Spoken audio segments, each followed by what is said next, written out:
Balita! At eto, kaugnay nga ng ating pinag-uusapan. Alamin nga natin kung ano na ang sitwasyon o ang lagay ng panahon sa bansa. Lalo na may isa pang LPA na binabantayan, partner. Sa labas ng park. Alamin nga natin ang sitwasyon ng panahon ngayon. Nandiyan si Pag-asa Weather Specialist Dan o si Dan James Villamil. Sir Dan, maulan sa ibang lugar no? Magandang umaga ho. Magandang umaga po, Sir Dan. Good morning po sa ating mga tagapakinig dito sa DWIZ. Makakaranas tayo ngayong araw ng mataas na tsansa ng pag-ulan sa extreme northern Luzon. Dulot yan ng epekto ng isang frontal system. Kaya asahan natin itong mga kaulapan na may mga kalat-kalat na pag-ulan, pakulog at pakilat sa mga areas ng Batanes at Babuyan Islands. Samantala dito sa Metro Manila at sa malaking bahagi pa ng ating bansa ay makakaranas tayo ngayong araw ng mainit at maalinsangang panahon, maliban na lamang sa mga tsansa ng biglaan at panandaliang buhos ng ulan na dulot ng localized thunderstorms. Maximum temperature forecast para sa Metro Manila ngayong araw, posibleng umabot ng 35 degrees Celsius, 24 degrees dito sa Baguio City at 33 degrees Celsius sa Legazpi City. Sa kalagayan nating karagatan, wala pa rin gale warning na nakataas anumang baybay na ating kapuluan at banayad hanggang sa katamtamang pag-alon na ating mararanasan sa malaking bahagi ng ating bansa. Sir Dan, kamusta ho ang LPA sa Namataan? Well, so ayan po sa ating monitoring areas, may binabantayan po tayong bagyo sa labas ng PAR. And latest location po natin, kaninang alas 3 ng umaga, huli po namataan ito sa 955 kilometers kanlura ng Northern Luzon. So ito may taglay na lakas ng hangin na malapit sa gitna na umaabot sa 45 kilometers per hour at pagbugso na umaabot sa 55 kilometers per hour. Patuloy yung paggalaw nito west-northwestward sa bilis sa 10 kilometers per hour. So malayo po ito sa ating bansa at wala naman po itong direktang epekto. So for the next 24 hours, itong frontal system lamang yung magdudulot ng mga pag-ulan sa areas ng extreme Northern Luzon. Sir Dan, kumusta po yung mga lugar na nakaranas po ng Bagyong Aghon, yung mga sinalanta ng Bagyong Aghon? Nakakaranas pa rin po ba sila o makakaranas pa rin po ba ng mga pag-uulan? Well, as compared sa mga nakaraang araw po, since humina po kasi yung habagat at sa kasalukuyan, hindi po ito nakaka-apekto sa ating bansa. Ngayong araw po ay maaliwalas sa panahon ang mararanasan. Buong bansa po actually, including Metro Manila, except po doon sa mga areas na nabanggit ko kanina, dito sa Batanes at Babuyan Islands, makakaranas po tayo ng mainit at maalinsangang panahon. Kung may mga pag-ulan man tayong mararanasan, ito po yung mga panandaliang pag-ulan lamang na dulot ng thunderstorms. Sir Dan, yung ibang lugar nakararanas pa rin ng heat index kahit panahon na ng tag-ulan. Ano ang dahilan nito? Opo, so hindi po nangangahulugan na porket tag-ulan, makakaranas po rin po tayo ng mainit na panahon sa ilang bahagi ng ating bansa dahil may mga tinatawag po tayong periods, no? So in periods in between sa mga pag-ulan, may kakaroon tayo ng tinatawag natin monsoon breaks. So ito po yung mga period kung saan hindi umaabot yung habagat sa atin. So as a result, makakaranas po tayo ng mataas na temperatura at mataas rin pong heat index recorded sa ilang lugar ng ating bansa. Pero ang southwesterly wind flow nararanasan pa rin tama sa bansa? So ayan po, hindi po umabot yung southwest na hangin. So wala po tayo nare-record na southwest na hangin sa ngayon. So hindi po umabot yung habagat. So yung weather system po na nakaka-apekto sa bansa ngayon ay itong frontal system sa area ng extreme northern Luzon. Pero itong LPA, possible na maging bagyo siya sa so bagyo na po itong minomonitor natin. And at least for the next 24 hours po, wala naman po itong epekto sa atin. So hindi po ito magdudulot or magdadala ng anumang pag-ulan sa ating bansa. Ito pong frontal system, yung weather system na magdudulot ng mga pag-ulan sa extreme northern Luzon area. Kung namataang bagyo na to? Opo, so kaninang 3 AM po yung binanggit ko po location kanina. Ito po ay nasa kanluran po ng ating bansa, no. So yung scenario po natin, maglalandfall ito or posibleng tumama sa area ng mainland China. So hindi po ito, hindi natin mararanasan yung epekto po nito sa anumang bahagi po ng ating bansa. Pero ito, di ba, tatama siya maglalandfall sa mainland China, pero possible ba na kung lilihis ito at papasok ng bansa, possible pa rin na maglandfall sa kalupaan ng Pilipinas? Well, hindi po ito makaka-apekto sa ating bansa, pero posible po pumasok ng PAR since may pag-ibig sabihin po, pag sinabi po kasi natin Philippine Area of Responsibility, hindi naman po nangangahulugang tatama sa bansa. So posible po itong dumapli sa northern boundary ng ating PAR. Possible po tamaan yung area ng Taiwan. So hindi po ito tatama sa anumang bahagi po ng ating kalupaan sa ngayon. Okay, maraming salamat Sir Dan James Villamil na Pag-asa Weather Bureau. At sa oras na alas 5:13 ano. Go na partner, meron pa tayong mga pagdagang mga balita eh. Sa iba pang tampok na balita na may kaugnayan sa ating weather. Natapos na ang halos 5,000 flood control project sa iba't ibang bahagi ng bansa bilang paghahanda sa pagsisimula ng tag-ulan. Ayon kay Task Force El Nino spokesperson at Presidential Communications Office Assistant Secretary Joey Villarama, patuloy ang pagkilos ng ahensya kasamang Department of Public Works and Highways simula pa noong Enero kaya't nakumpleto na ang 4,700 proyekto maliban pa sa 4,100 under construction pa. Idinagdag pa ni ASEC Villarama na sinimulan na rin ng Department of Environment and Natural Resources ang paglilinis sa mga kanala, floodgates at iba pang daanan ng tubig upang maiwasan o mabawasan ang inaasahang mga pagbaha. Arangkada Balita! Sa iba pang mga balita, nagpapatuloy ang mga ginagawang hakbang ng lokal na pamahalaan ng Marikina City upang maiwasan ang pagbaha ngayong panahon ng tag-ulan. Sa eksplosibong panayam ng DWIZ, binigyang diin ni Marikina City Mayor Marcelino Marcy Teodoro na mahalaga na maging handa at maging alerto sa anumang uri ng sakuna o kalamidad. Iginit pa ng alkalde na malaki ang naitutulong ng dredging activities, pumping stations at slope protection project para maibsan ang pagbaha sa naturang lungsod. Sana magtuloy-tuloy na yung ganitong kalagayan na hindi na muling bahain. Pero it's an act of God, act of nature. Opo. Kaya ganun pa rin ang aming pakiusap sa ating mga kababayan. Patuloy ang paghahanda at ang pag-iingat. Yung training natin ng mga volunteers natin para sa search and rescue, tuloy-tuloy pa rin. At yung warning system natin, patuloy pa rin natin itong pinatutupad. Samantalang sinabi pa ni Mayor Teodoro na nagdadagdag sila ng mga evacuation center bilang paghahanda na rin sa posibleng pananalasa ng mga susunod pang bagyo sa lungsod. Meron tayong mga dinagdag na mga multipurpose hall, kaya yung mga gymnasium. Pinakamalaking mga nadagdag na evacuation center natin. Nakipagtulungan tayo dun sa mga simbahan natin dito sa Marikina na pwede natin gamitin na rin. Hindi katulad dati na nakasara at hindi nagagamit. Yung mga simbahan natin. At pati yung mga volunteers nila, may coordination tayo at may joint training na ginagawa tayo. Yan ho ang tinig ni Marikina City Mayor Marcelino Marcy Teodoro sa eksklusibong panayam ng DWIZ. Arangkada Balita! Kaugnay niya, patuloy naman ang pagpapaalala ng Office of the Civil Defense sa publiko sa paghahanda at pag-iingat sa anumang paparating na kalamidad. Kasunod ito ng deklarasyon ng Pag-asa sa panahon ng tag-ulan matapos ang nararanasang pag-ulan sa malaking bahagi ng bansa. Ayon sa OCD, regular na umaantabay sa mga ilalabas na ulat hinggil sa lagay ng panahon, sumunod sa mga payong pangkaligtasan at makinig sa abiso ng mga otoridad. Hinikayat rin ng OCD ang publiko na bisitahin ng kanilang social media pages kung saan maaaring iskan ang QR codes para sa mga tagubilin sa panahon ng kalamidad. Arangkada Balita! Pinalawak pa ng Department of Agriculture ang information system nito sa pamamagitan ng paggamit sa ACAP o yung tinatawag na Agro-Climatic Advisory Portal. Ang ACAP ay isang digital tool na magagamit ng mga magsasaka at mangingisda upang maagang matukoy kung ano ang magiging panahon at agad na matugunan ang pangangailangang dala nito. Kasunod din ito ay sa ilalim ng Department Order No. 9 ay inatasan na ni Agriculture Secretary Francisco Chu Laurel Jr.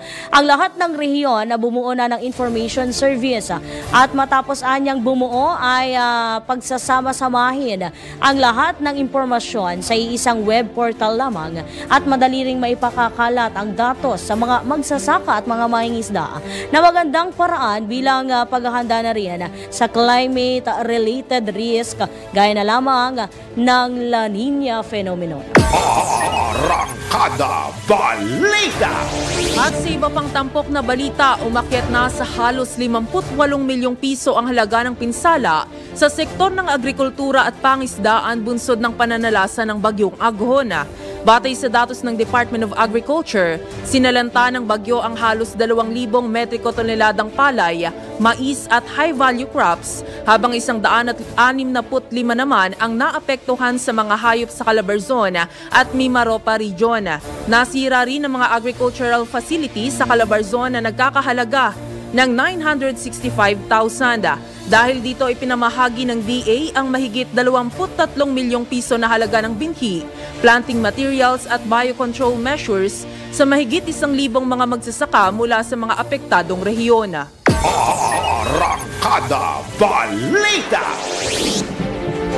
Samantala sa orason na alas 5:18, dakuan na natin ang ulat sa labas ng himpilan.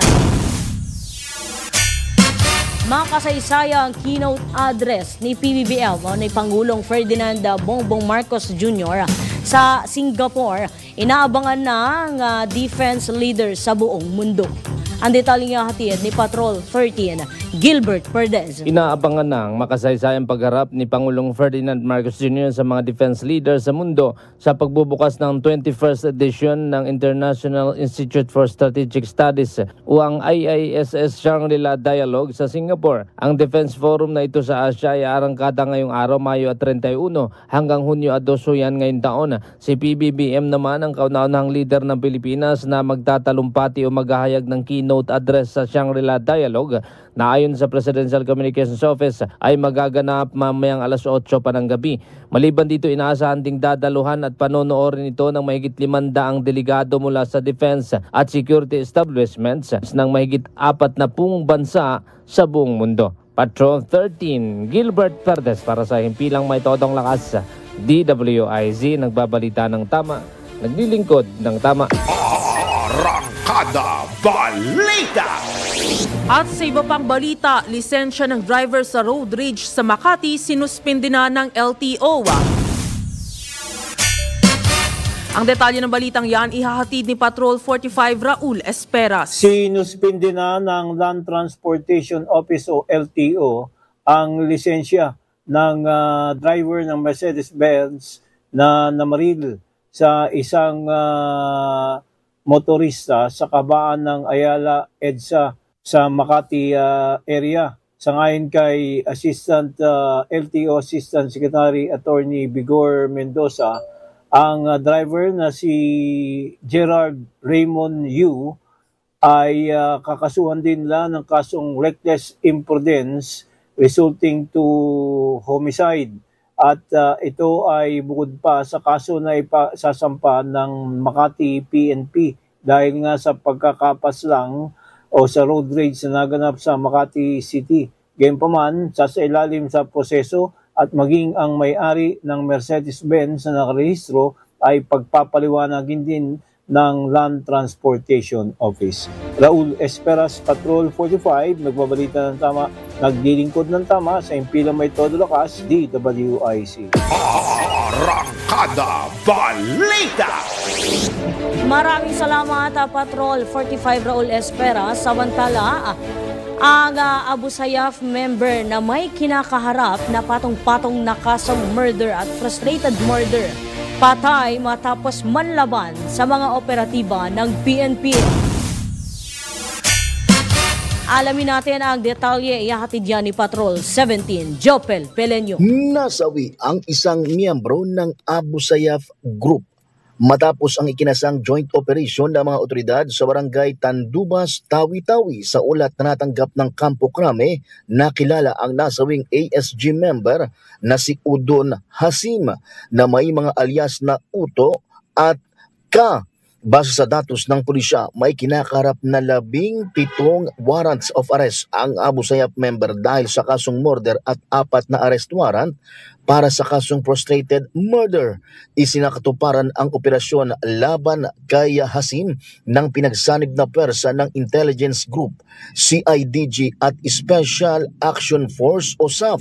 Ayon sa PNP, nasawi si Udon matapos manlaban ang grupo nito sa mga operatiba na magsisilbi lamang sana ng warrant of arrest.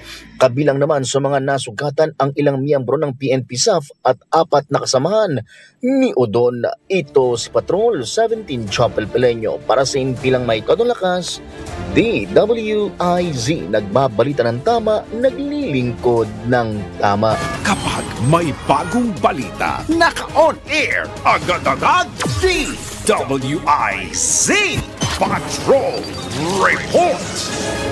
At sa oras na 5:23 ng umaga, alamin muna natin ang ilang mga pag-uulat mula sa ating Metro Patrol. Mahigit 100,000 halaga ng shabu na samsam sa 2 sospek sa Caloocan. Ang detalye ng balitang yan ihahatid ni Mama Beth Samson. Mama Beth. Wala pa si Mama Beth, partner. Tuloy muna tayo. Dakaw muna natin ang ating Ronda Probinsya. Eto, alamin natin ang 2 individual arestado sa ikinasang drug bypass operation sa bahagi ng Ilocos Norte. Alamin nga natin ang ihahatid na balita ni Ronald Idol Domingo dyan sa Ilocos Norte. Idol na ibaga-bigat. Arestado ang suspect sa bypass operation sa Barangay 1, Guerrero Street, Lawag City. Ang suspect ay residente rin ng nasabing barangay. Nakuha mula sa suspect ang 5 transparent plastic sachet na naglalaman ng hinilalang shabu na tumitimbang ng 1.7 grams. Nakuha rin sa suspect ang 1,000 pesos na ginamit bilang bypass money.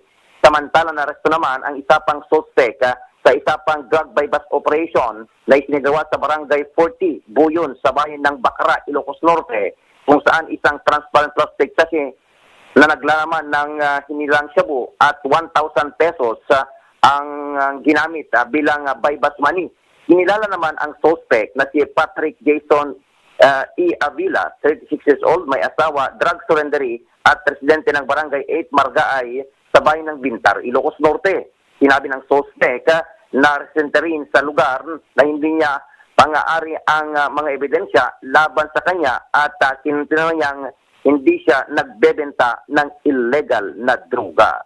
Ito ang Ronda Patrol, Ronald Idol Domingo, nag-uulat para sa Impilang May Todong Lakas, DWIZ, nagbabalita ng tama, naglilingkod ng tama.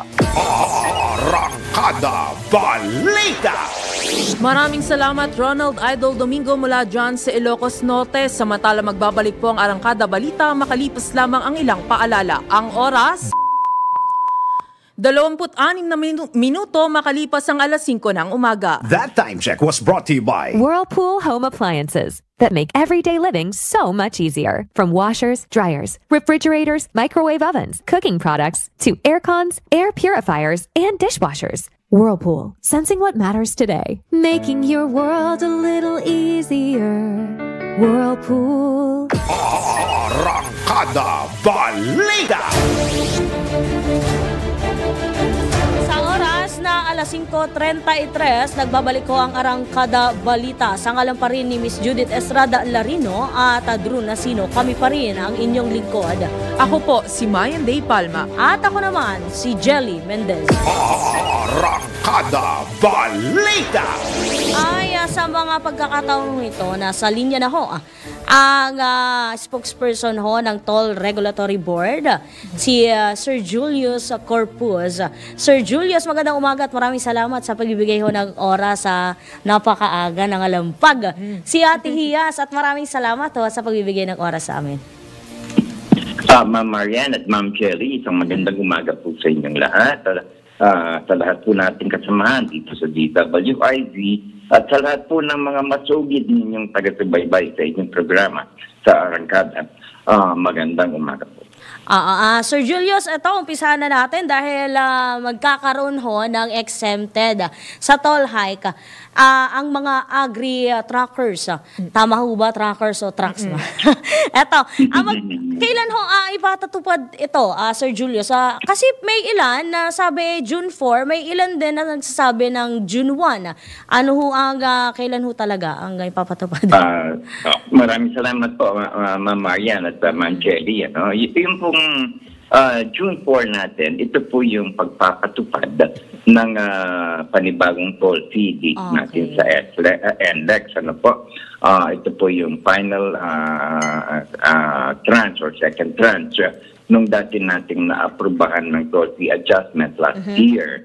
Ayun naman pong June 1 is the effectivity naman po ng ating rebate program para dito sa food haulers natin, yung mga sasakyan na nagdadala ng mga agricultural goods and products gaya po ng pagkain, bigas, corn, etc. Yan po inilatag ng ating pamahalaan through the order of the Office of the President at nagtulong-tulong po ang Department of Agriculture, ang Department of Finance na atasan maging chairman dito. Ang DOTR po ang mother agency namin at ng Toll Regulatory Board at kasama po namin dito sa magandang programang ito ang mga toll operators and concessionaires ng mga expressways at hindi dahil po sa kanilang pagsang-ayon at suporta sa programang ito pong rebate program ay hindi natin may papatupad. At ang mechanism po nito, Ma'am Marian at Ma'am Jelly, kung ako'y inyong bibigyan ng pagkakataon, ay unang-una po, kailangan pong magpa-accredit muna tayo dito sa Department of Agriculture sa kanilang Food Lane Project, yung program.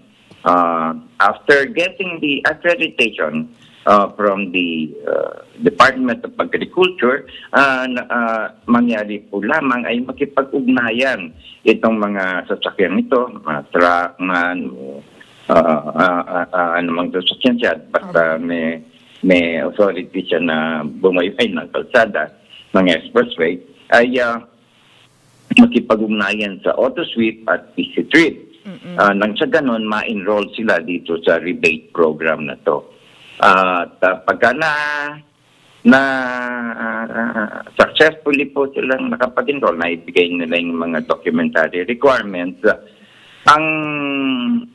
ang benepisyo pong matatanggap nila, lahat ng mga daan nila sa expressway, kung saan merong toll increase na naipatupad, even last year pa, yung June, ay maibabalik sa kanila yung equivalent amount of toll fee adjustment. Parang hindi naapektuhan ng toll fee increase na nangyari noong June pa at saka yung mga parating na toll increase gaya nitong June 4 ng NLEX. Opo, sir. No, ang rebate po, iba-iba po kasing amount ang maire-rebate sa kanila dahil depende po yan kung saan sila dumaan sa expressway at kung merong pagtaas doon. Gaya rito sa ngayon po ang mga kasaling expressway na nagkaroon ng adjustment last year, yung MCX, SLEX, SETEX, NDEX at Cabitex. At dito po sa pagpalagay na natin itong NDEX, yung pong sa NDEX is a total of around 81 pesos for class 3 noon. Dadagdag pa yan dahil sa magpapatupad ng June 4 at kasali pa rin po yun. So siguro 160 pesos end-to-end for a class 3 vehicle na exempt, o yung accredited in this program na marirebate sa kanya after more or less 10 days ng kanyang first travel niyan by June 1. So effective na po ito by June 1, yung rebate program namin, even before na maging effective yung June 4 na toll fee adjustment sa NTEC. Okay po, sir. Sir, ano po yung mga lugar o ano po yung saklaw ng toll rebate na to? Limited lang po ba? Kung saan po ipapatupad?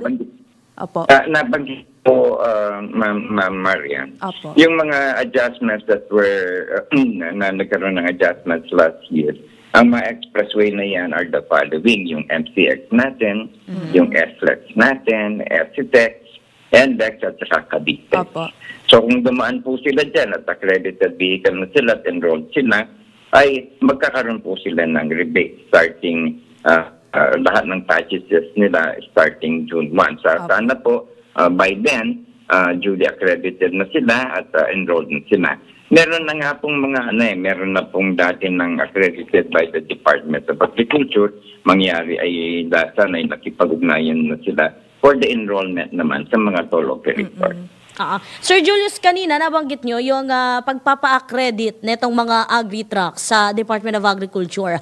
So kung magsisimula ang pagpapatupad nito bukas, kung hindi pa sila accredited, hindi pa rin sila malilibre. Tama ho ba, no? Tama po.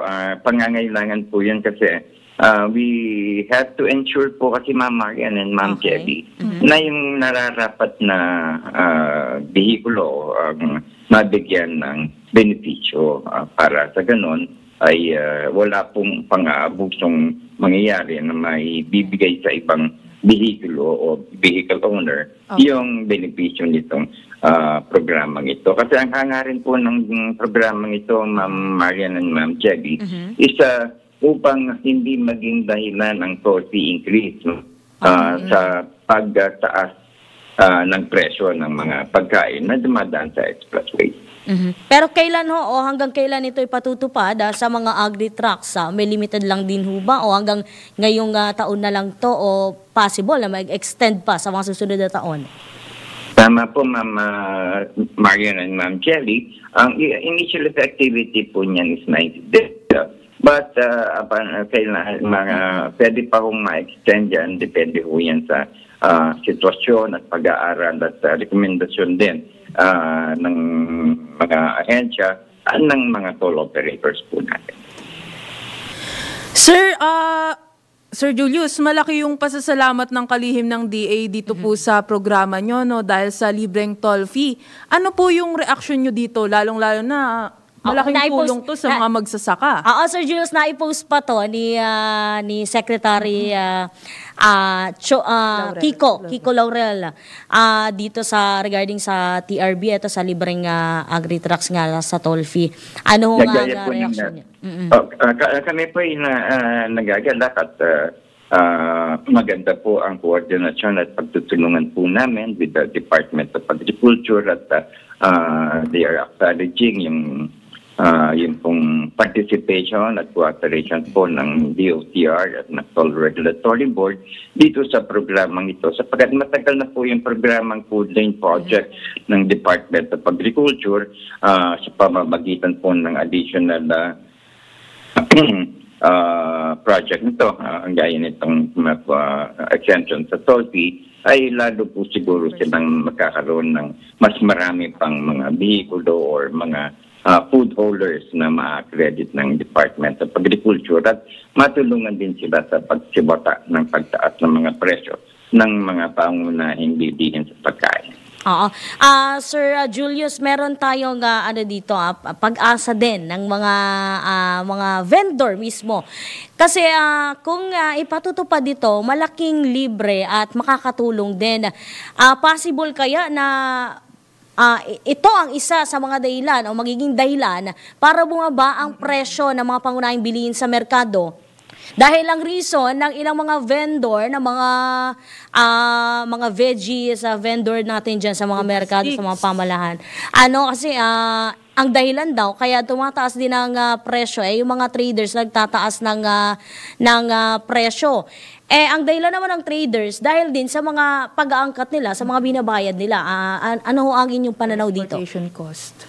Kaya nga po, Ma'am Marian and Ma'am Jelly, na may mga kadahilanan kung bakit itong mga nagbebenta ay tumataas ang kanilang presyo. At isa po yan yung toll fee increases daw. Kaya dito po sa programang inatas sa atin ng ating Office of the President through the Department of Finance at sa DA at saka sa DOTR at TRB ay nagtulong-tulong po kami the support of the toll operators and investors na at least isa sa mga dahilan na yan ay hindi magiging valid justification for them to increase their prices. Sir, yung sa agri-truckers, no? Sa mga ano ba to, Sir Julius? Mga gulay lang ba siya since agri siya or kasama po na yung rin mga po yung poultry products tapos yung mga mga fishery sa products? Actually po, doon sa listahan po na binigay ng Department of Agriculture or PNIA, ay halos kasama po lahat yan. Kahit mangyari po, they are the authority on this. Siguro, pwede tayong makipag-ugnayan dito sa Department of Agriculture upang may may kalat din natin kung ano itong mga agricultural goods and products na kasama dito sa ating food chain program. Okay, may tanong ka pa ba, partner? Meron ka pa bang pero ito, yung libreng toll, para lang ba ito sa nakadepende pa rin sa magiging request ng DA kung i-extend pa, Sir Julius? Hindi lamang naman po ang Department of Agriculture, multi-agency po ang naiatas dito. Unang-una po yung committee na pinaset up nga pa po ng ating Office of the President, yung Interagency Committee on Inflation and Market Outlook. Sa subcommittee po nito, ang head nito yung Department of Finance. At kami po kasama po namin sa TRD ang DOFS. So, syempre po, we will have to give our full support to this program, nice program of government ng Office of the President. At involved pa rin yung kasama namin sa CRD, isang member po namin. Kaya nagtulong-tulong po yan, yung DOTR, DA, at ang toll operator. At ang idiwanag lang po natin, hindi po sila totally zero sa pagbayad ng toll fee. Babayaran pa rin po nila yung toll fee kung silang itumaan. Subalit ito yung old toll fee na hindi kasama yung toll fee increase na nangyari noong pang June of 2023 out. Okay. Pero itong panibagong toll fee ng June 4, pakilinaw nga kung magkano ang itataas or yung idadagdag sa dating presyo o sa dating singil kumpara sa ngayon, Sir Julius? Opo, in a quick way po, yung pong pagtaas ng adjustment natin dito sa NDEX, starting June 4 po, Ma'am Marian and Ma'am Jelly, sa open system po, yung from Balintawak up to north of Marilao, ang karagdagang singil po is 5 pesos per class 1, 14 pesos per class 2, and 17 pesos po per class 3. Ngayon, para may na po natin, yung kabuuan na, yung pinakamahabang portion na ng NDEX, galing Tuwak hanggang Santa Ines din Mabalacat. Ang karagdagang singil po dyan is only 27 pesos per class 1, 68 pesos per class 2, and 81 pesos po for class 3. Okay, kung may karagdagan ho tayong impormasyon or panawagan, go ahead ho, Sir Julius. Maraming salamat po sa pagkakataon. Muli po kami nananawagan dito sa ating mga motoristang or mga food haulers natin. Sana po kung accredited na kayo by the Department of Agriculture ay makipag-ugnayan kayo sa AutoSweep and EasyTrip nang sa ganun ma-enroll kayo dito sa programa nating toll fee exemption o yung rebate program po natin, yung mga nagdadala at nag-ahakot ng mga pagkain or agricultural products sa ating mga bayan-bayan. At nang sa gano'n ay ma-rebate po sa inyo yung equivalent toll fee adjustment na pinatupad natin last year at saka yung patutupad pa po natin this year. At at the same time, officially declared na po yata tagulan na, Ma'am Marian and Ma'am Chelly. Alam niyo naman po na pagkabasa ang kalsada ay medyo mas delikado kung tayo hindi nag-iingat. Mag-ingat po kayo sa inyong paglalakbay sa ating motorista kasi nais po namin kayong mabigyan ng isang ligtas, wasiwasay at maayos na biyahe sa ating mga expressways. Ayan, maraming salamat po Sir Julius Corpus sa pagbibigay ng oras, napakaagang oras para makapanayam para po kayo. malinawan din yung mga viewers Opo. natin. Ayan po si Sir Julius Corpus, ang spokesperson ng TRB. At sa pagkakataong ito, magbabalik po ang Arangkada Balita matapos ang ilang paalala. Ang oras sa Kapuluan, 5:49 ng umaga. Arangkada Balita. Sa oras na alas 5:54, nagbabalik ang Arangkada Balita at sa ngalan pa rin ni Drew Nasino at Judith Estrada Larino. Kami pa rin ang inyong lingkod. Ako po, si Mayan Day Palma. At Jelly Mendez. Arangkada Balita. Isang mananaya mula sa lalawigan ng Cavite ang maswerteng nakakuha ng 46 million pesos na jackpot ng Mega Lotto 645 draw na may numerong 33, 17, 40, 9, 42 at 20. Ayon sa Philippine Charity Sweepstakes Office o ang PCSO, ang jackpot prize ay may kabuuang 46,011,957.80 centavos. Ang jackpot prize ay may kiklaim yan sa PCSO main office sa bahagi ng Shaw Boulevard, Mandaluyong City. Babawasan ng 20% ang premyo na aabot sa 10,000 pesos pataas para sa buwis sa ilalim yan ng Tax Reform for Acceleration and Inclusion Law. Hinimok naman ni PCSO General Manager Melquiades Robles ang publiko na suportahan ang loto upang makalikom ng karagdagang mandatoryong kontribusyon para makatulong na rin sa mga individual na nangangailangan ng tulong medikal. Arangkada Balita.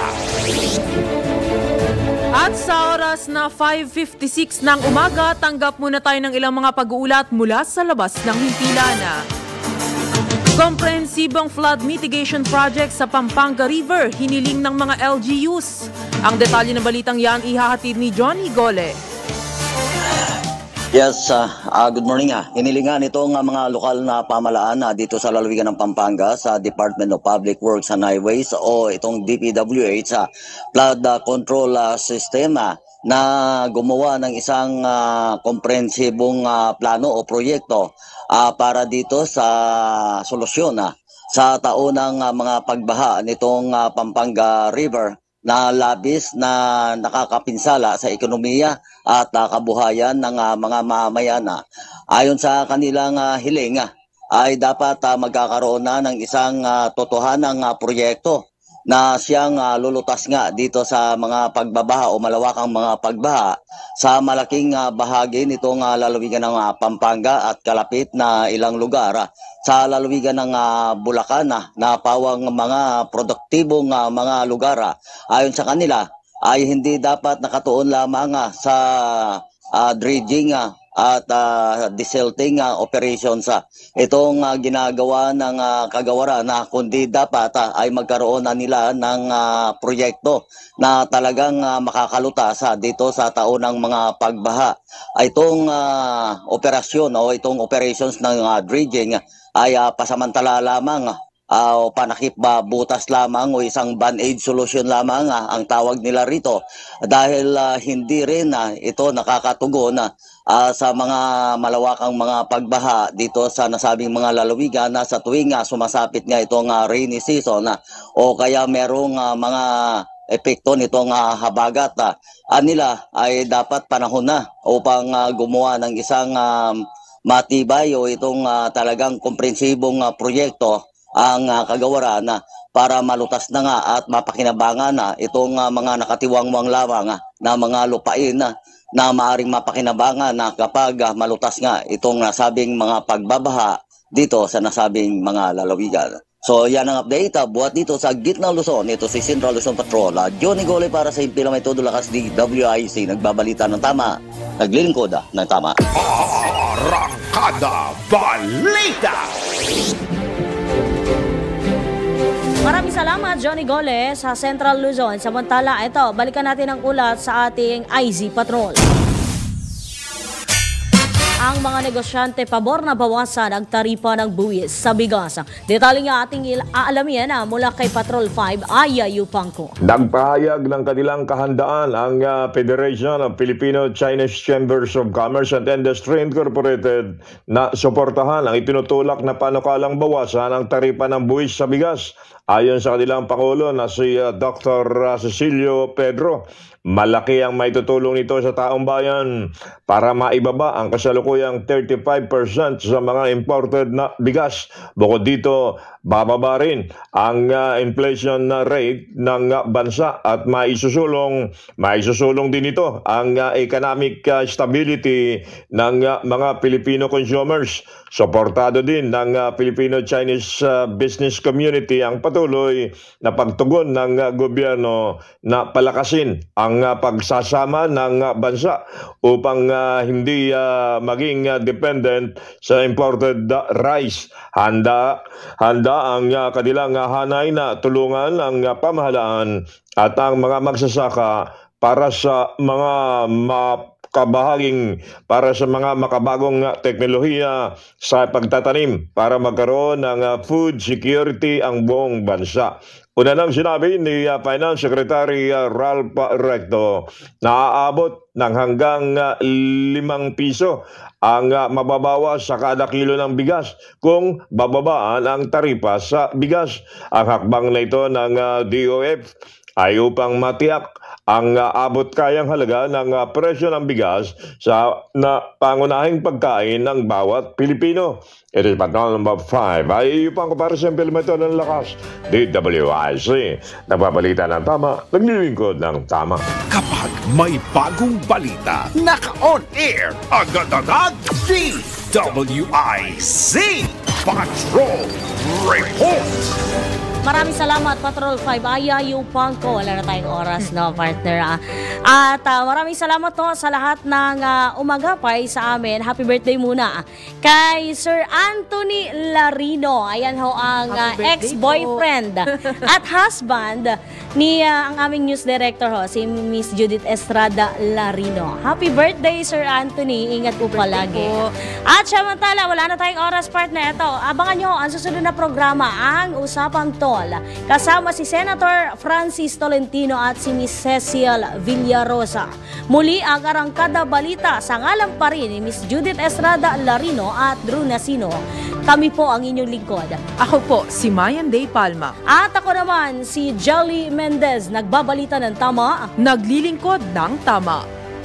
Para diretso na alive ang umaga mo. Para diretso na buhay ang dugo mo. Para diretso na ang bangon at trabaho na agad-agad. Iaarangkada na namin ang mga balitang kailangan mo. Ibibigay na namin ang mga impormasyong pinaka-latest, pinaka-bago, pinag-uusapan, trending, viral. Arangkada Balita. Live sa DWIZ Metro at Mega Manila. DWIZ News FM regional stations. Naka-live din sa lahat ng DWIZ Digital News account, Facebook, YouTube at DWIZ News website. At panoorin din ang live nationwide sa Aliw 23 Free TV. Arangkada Balita. Arangkada na sina Drew Nasino at si Ate Juday, Judith Estrada Larino.